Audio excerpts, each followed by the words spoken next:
Hello, everyone, and thank you for joining us today. We're very lucky to have Jon Jordan here with us, editor at large of Blockchain Gamer Biz, the devilish advocate for blockchain gaming. Yes, right. Yeah, Um, hello. hi, How are you doing? very well, thanks. How are you? Yeah, good. Good. Thank you for joining us today. We're going to be asking you hopefully lots of interesting questions about gaming and blockchain, and really picking your brains on your experiences so far. So we're looking forward to that. Just before we get started, I'd just like to say a quick thank you to our sponsors for today's stream, which is Crypterium. They make it possible for these streams to come to you live today. So yeah, thank you for joining us again, Jon. Could you give us a brief synopsis of your career so far, Oh, possible? gracious, my career so far. I'll make it brief. Yeah, so I've been writing about games, kind of video games, for 20 years now. So it started off back in the days of PlayStation 2 and N64, that kind of thing. So during that time, I guess, splits into, kind of two halves. First half was the typical kind of console PC side of things. Although I did tend to focus quite a lot on talking to developers. So talking to developers about why they made games, how they made games. So quite a lot of work in kind of middleware, kind of Unity and Unreal, that kind of stuff. How that kind of technology helps developers make games, and actually quite a lot on the business side. So I've always been interested in numbers. So I spent quite a bit of time looking at the kind of the financials of game companies and working out kind of what that means for the industry as well. So that was kind of the first half, I suppose. Second half, I was involved in setting up a website, or a company that set up a website called Pocket Gamer. So Pocket Gamer, pretty well known in the world of mobile games. So really for the last for about 10 years, I ran that company, and I ran a website called pocketgamer.biz. So that was what we call a B2B, a business website, covering what was going on in the mobile game space. So again, talking to developers, and really actually focused as free-to-play mobile games became important, and obviously became the main driver of revenue in the industry. I spent a lot of time talking to developers about how they were building these kind of in-game economies, because at first kind of impressions when those games came out, it seemed very strange that people would spend hundreds of dollars buying gems to speed up a castle being built or something like. That seemed quite an odd kind of psychological thing to do, but obviously it's been very successful for us. I mean, obviously a small number of people pay $100 or more. So I spent quite a lot of time thinking about that, and obviously the mobile game space is now the biggest single sector of games. But after about 10 years, I kind of got a little bit bored of mobile. So mobile is still massive, but it's a little bit like what might we say, a little bit kind of mature now. So we kind of know the big games. There's always new games coming out, but we kind of know roughly what's going on there. So I around that time, I took a bit of time out and spent time thinking about kind of what I wanted to do. And just about the same time, I was late into it, I guess. But I went to a conference, and they covered blockchain games. And so that was early 20. Where are we now? That was early 2018. Okay. And it just really, it really kind of excited me that I thought there's a kind of new technology that game developers always want to tinker around with stuff. So no matter what technology comes out, game developers go, "Oh, we'll make a game with it." Sometimes that works really well. Sometimes it doesn't. I guess you could talk about VR as a technology that you kind of imagine you could make good games with it, but that hasn't quite worked as a mass market medium yet. But I kind of thought with blockchain, it does a lot. To me, it reminds me a lot of the free-to-play mobile industry, 10 years ago, where there were a lot of people who said this isn't going to work. Why would people spend money buying gems to speed up my castle being built? And I think it's a similar kind of, there's a difficulty for the user. So there's a whole thing maybe we'll go into about kind of how you manage to get into a blockchain game, and how you deal with wallets and all that kind of stuff. But the fundamental thing that I kind of got excited about was this kind of idea of ownership of items, so non-fungible tokens being the kind of thing I think that most people in the industry are focused on at the moment. And then the ideas around that, which is kind of trading. I think there's some interesting stuff, not so much about the financial gain. I'm not so keen on the financial gain of this kind of stuff, but I think there's some interesting ideas about gifting. I think there's some interesting ideas about how you build community as well. So, so that's what I've been doing. That's kind of how I got into it. And then really since then, I've been focused on blockchain games. So talking to a lot of developers. We have our own conferences that we run, so I'm kind of heavily involved in that kind of stuff as well. So I'm do podcasts, do videos, the usual song and dance. Yeah. Great. Could you tell us a bit more about sort of before we probably Mm. segue into gaming, mobile, blockchain? Could you tell us a bit more about your mobile gaming experience? Because obviously it's quite a significant part of your previous Mm. career. Did you work on any big projects, or so what were you involved with? Well, yeah. So I mean, very much on the journalism side, but Yeah. because it was interesting. So it's a very small scene.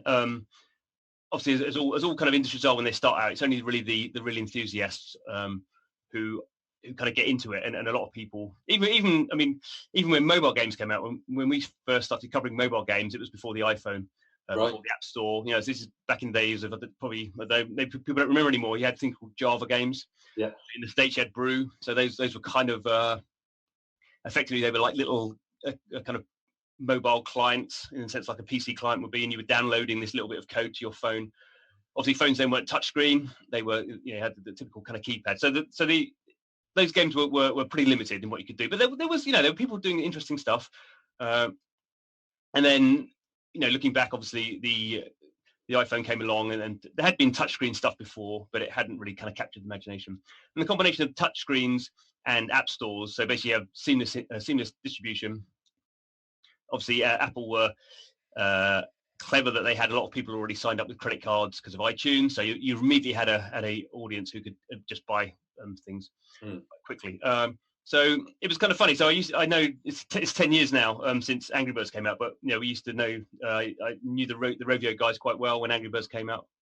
That was interesting to see those guys. And there were a few games back at this is a while ago now, but there were a few games and they were kind of leapfrogging each other to get like the first to 1 million sales. So there's like Angry Birds got 1 million sales, and then people remember Doodle Jump. Doodle Jump got 1 million sales, and then there were a few other Bejeweled was big back then. And there were a few of these others, and it was all paid games then. And then very quickly it became this kind of free to play thing. And again, we were kind of just lucky. I was just in the industry covering this kind of stuff, and I knew the guys at Supercell pretty well back in the day, just when they were taking off, and it was kind of interesting to see. While in retrospect we look back and go, well, of course that this was going to happen. At the time it wasn't clear, and it wasn't clear, I don't think, to those people as well. They were making the best products they could. They were trying to be smart. I mean, they're smart guys, but they weren't thinking. Rovio at the time was 8 people. They weren't thinking we're going to make this game that is going to be, I don't know how much money it's generated, being downloaded, obviously billions of times in various forms. It's just something that they were in the right place at the right time with the right product. And certainly Supercell, again, funnily enough, I bumped into their accountant just when things about a year after Heyday and Clash of Clans went live. They had a big party in Helsinki, and I didn't know who he was. I was chatting to him, and he was like, "I'm the accountant," kind of thing. And I said, "Oh, it's kind of, it must be amazing to know what you can do with all this money." And he goes, "Yeah, we thought at best we'd get like $10,000 a day." And at that point they were making like, I don't know, like $2 million a day. Wow. So it was kind of interesting. So I wouldn't draw parallels too much between that and blockchain, but I kind of think whenever a technology comes in, Yeah. you're going to get these people who are doing something different. And the other thing I think we forget about, we have this kind of idea of history as being, I don't know what they call it, I guess in classic they call it, like in English they call it a Whiggish view of history, that is history always kind of progresses in an upward form. Mm-hmm. And you kind of forget all there's loads of mobile companies that were doing similar sort of things that just didn't have the right product, or basically went bust or got bought, or so. I guess you have a similar thing maybe with kind of the crypto stuff. You have people who say, oh, there were 100 people all saying buy this different coin, and one of them has to have the best performance in the year, because right. One of them has to be the top of the league. But it wasn't he was cleverer. They were just he happened to be the one who chose the one that did best. So so I think that there are a lot of kind of lessons to learn. But I think the one thing with the mobile side of things that became very clear very quickly was it was all about user experience, really. And the mobile guys, anyone who made a mobile game, they may be good game designers, and they should be good game designers, but the thing they're brilliant at is getting people into a game and keeping them playing a game every day. And for me, at the moment, that's the one thing that the kind of blockchain game people lack. Yeah. They're very focused on the crypto enthusiasts, which is great, because I guess we're all in this space and we love creating wallets and messing around with private keys and sending crypto to each other, all that kind of stuff. It's kind of fun, it's geeky, but obviously that's a pretty limited set of people who are going to do that. And for the industry to kind of grow from whatever it is at the moment, maybe 30,000. I think it's about 60,000 people have a CryptoKitty. If you're going to get that up to 500,000, then there has to be quite a significant change in how, at least how these kind of products are positioned. Absolutely, yeah, completely agree. We want to keep sort of talking in this vein as well. I'll also like to ask some. We've got quite a few viewers who are interested in how to get more involved in both gaming development and blockchain.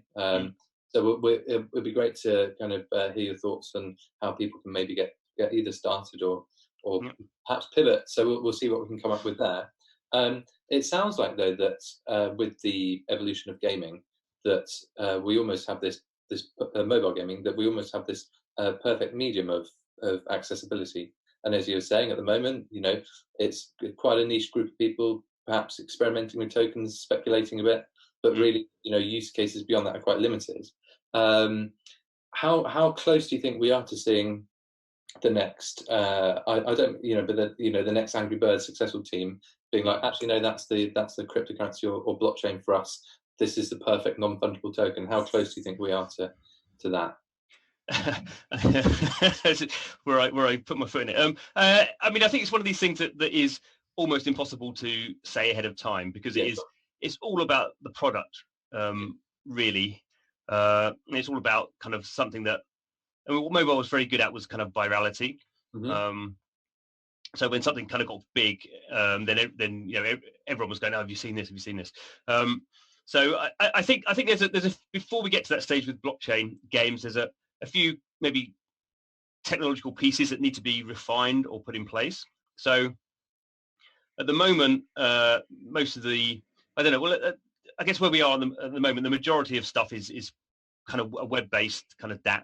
Sure. And probably going through a MetaMask or a MetaMask type kind of browser wallet. And I think that is, I mean, I can't remember the exact figures. I think last time I looked, probably more now, there are about 1 million MetaMask installs, I think. So, I mean, there's a certain number of installs. That's not a small number. Quite how many are, how many unique active users there are, I don't know. But I think for the people in the industry who are making games, blockchain games, an audience of 1 million people isn't really very much in terms of the long-term kind of vision of where they're going to go. So I think there's an idea about how do you onboard people, and it is a challenge. I think certainly it's a challenge on Ethereum. I think you're probably going to start to see. I know definitely. I mean, I'm not super technical, but I know definitely there's quite a lot of work going on EOS, which is horrible to onboard as an individual, but is easier to do, I think, if behind the scenes, if you set it up right. So there's a few products coming out.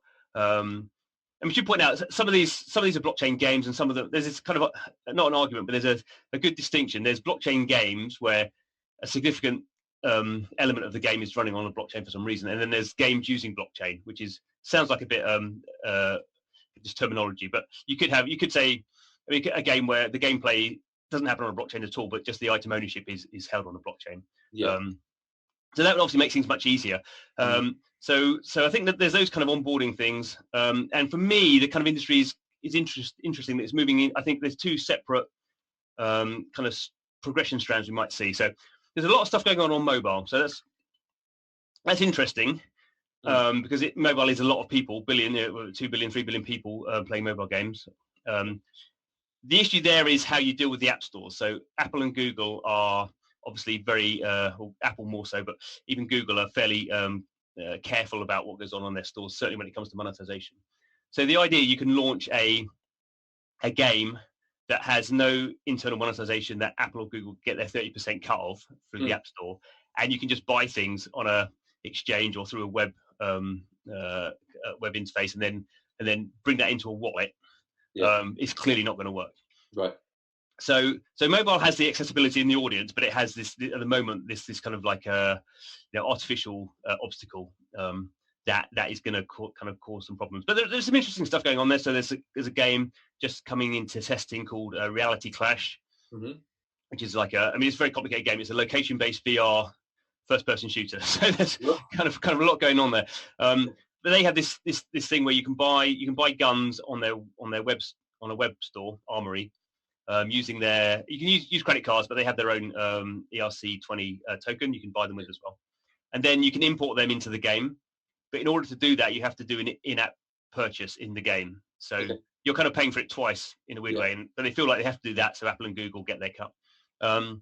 That's an interesting one, and it seems like a lot of the mobile games are kind of taking that approach that you can bring stuff in, you can bring a blockchain item into the game, and you can take it out again to trade it on an external platform because it's an NFT, but you probably have to pay to bring it into the game. So I don't know how interesting that will be in the long term. And then on the other side, there's PC.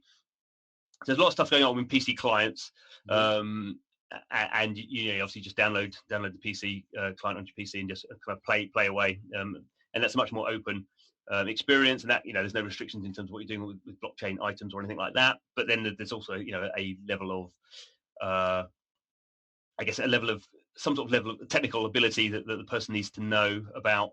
And just the other thing is PC games in general are just tend to be bigger, so it's more, longer development time, it's more teams, you need more funding. Obviously funding for anything blockchain at the moment is pretty difficult, or not difficult, but it's changed from the ICO period to the now having to go through the VC funders.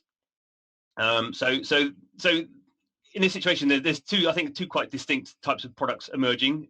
Both have their strengths and weaknesses, but I can't really judge which one will be which one will get to scale kind of quicker. Although I will say, so there's two products I think are interesting.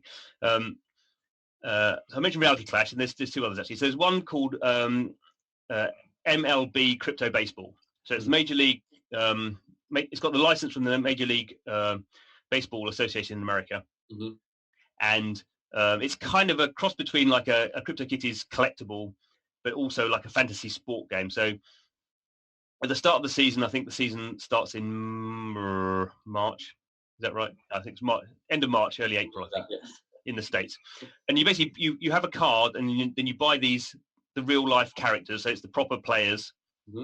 They're in like an anime style or a manga style, and then you kind of create your team, and then as your team plays other teams, you kind of choose the players you want, and then depending on how they actually perform in that game, you kind of gain kind of credits, or you gain kind of XP within the game. So that's kind of an interesting one because it's got this proper license, and the kind of baseball fans, not that I'm a baseball fan, I don't know, but there's the impression that baseball fans like this kind of, or a certain type of them like kind of collectible stuff. You have baseball cards, they like numbers and stats and stuff. It's quite a stat heavy game. So that's interesting. And then there's the other game, which is the exact opposite. So that one's a browser game. Then there's this game called Blanco's Block Party. Right. So this is from a company called Mythical Games, who actually raised $16 million last year from VCs, some crypto VCs, but some normal VCs. And they're a really experienced team. They've worked at Activision and Blizzard and places like that. And they're very much kind of NFT focused. So I'm not quite sure what the game is. They've not really released anything about the game yet, but it's very NFT focused, and it's this kind of like kind of vinyl characters, very cool looking, and obviously you own the characters. So those two, I think, have potential. Not to say if they don't do anything, the whole sector's kind of dead. But I think that those are two where, if they don't gain some sort of traction, then people will be a bit scratching their heads and going, right, we've got to come up with something new, because those two are designed, I think, to be quite open to people who don't know about blockchain. Absolutely, yeah. That's certainly interesting here. Before we go on to our other questions, we're just going to, we mentioned earlier, we're just going to take a sort of 90-second break as we switch streams. So thank you very much for answering them so far, John. And we'll tune back in about 90 seconds to continue these questions. So thanks very much, and we'll speak in a tiny bit. Cool.